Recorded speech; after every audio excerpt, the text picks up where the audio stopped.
Okay, let's take a look at a squat rack. So this is my squat rack. They don't all look exactly the same. Some will look like cages. They'll have two extra vertical supports, one here and one here. But this one just has the two back pieces. But they will all have these pieces coming out towards you called the arms.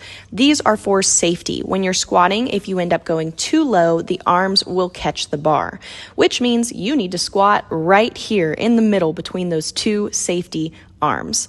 So now let's talk about setting the bar up to your height. You can see I have the bar set right here, but it's being held up by two pieces that are called J hooks. Here's one and there's another on the other side. Now we're going to see what it looks like to set the J hooks at your proper height.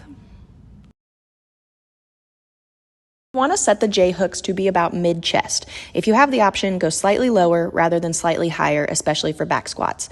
J hooks swing out, the peg pulls out, push it back in the correct hole, and swing it in. Now let's look at the bars that you'll be lifting with.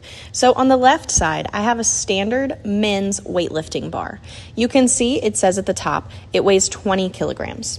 On the right, I have a junior bar. You can see here that it says it weighs 10 kilograms. Now, bars are measured in kilograms, but we don't need to worry about that. I'm going to put the standard conversion here on the screen. A men's bar weighs about 45 pounds. A junior bar weighs about 22 pounds.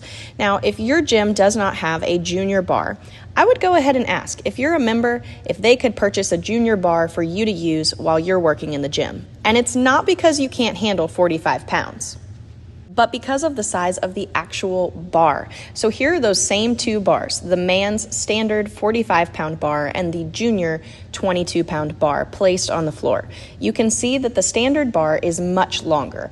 For most new weightlifters and young dancers, this is much too big to manage. The junior bar is the perfect size for beginners and for my young dancers learning weightlifting. Now let's look at the weights that you're actually going to put on the sides of the bar.